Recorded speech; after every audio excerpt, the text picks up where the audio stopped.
we knock it back to an almost non-flying status,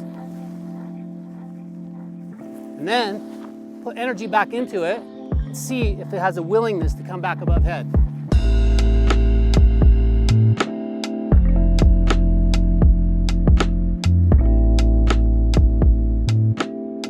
What's up, it's Chris here with Superfly. We're out of Bluffdale, Utah, and this is the point of the mountain south side. I hope you get a chance to come join us one day. Talking to you today about glider inspections and glider trim. So people send us gliders and we do a Nova trim tuning on this particular brand. Advance have a protocol and so does Jin. And the inside scoop is that gliders are engineered to a 1 or 2 centimeter tolerance depending on who you talk to.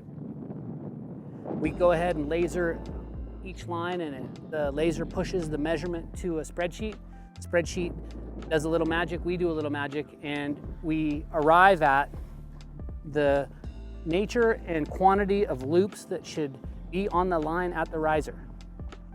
By the time we do that, we come back out here, usually not in the dust like this, usually on the other side of the hill where it's grassy, and we do one final check.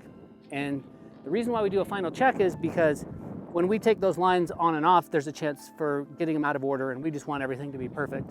We want to have the confidence that when the customer pulls up the glider, when it returns from service, that it'll be perfect. But we're checking for one other thing, and that's what we're talking to you about today, and that is the actual trim of the glider and its actual behavior. So it turns out that we can do a complete inspection on the glider, including line porosity, line length, line strength, overall visual, tear strength, every single test.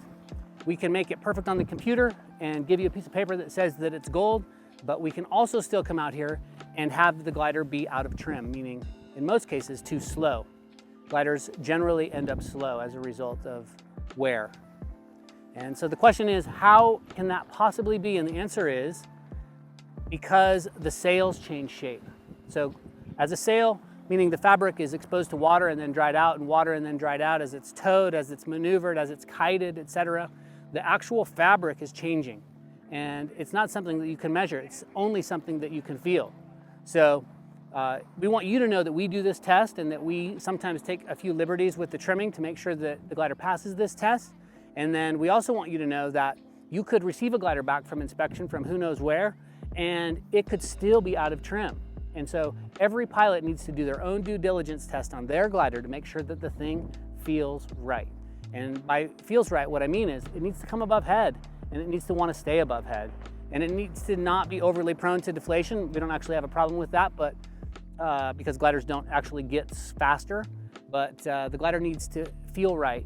And so for you, the consumer, if you have a glider that just feels slow and it doesn't feel like it behaves well, wants to fall back all the time, then you guessed it, you need a new glider. So here's the test. No A at all inflation.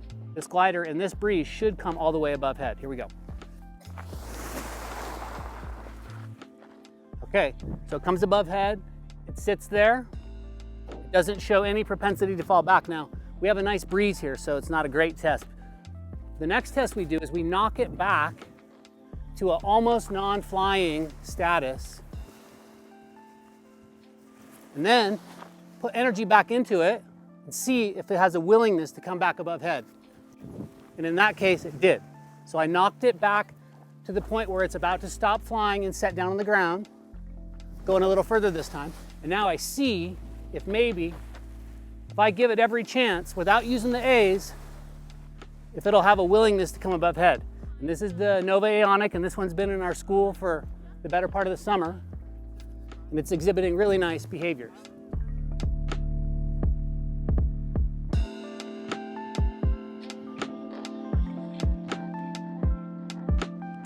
The only other test we can do is to do the same thing in lighter conditions and to do it a number of cycles.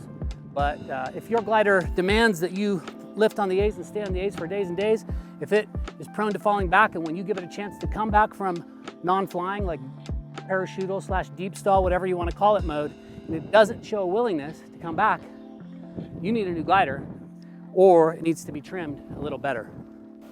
Hey, thanks for tuning in. Don't forget to like, subscribe, comment, Don't forget to ask any questions you might have about any of the videos, and check us out at superflyinc.com. That's Superfly, INC.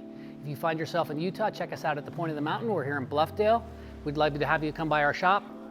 Also, don't forget, we're teaching paragliding and paramotoring 7 days a week, 365 days a year. See ya.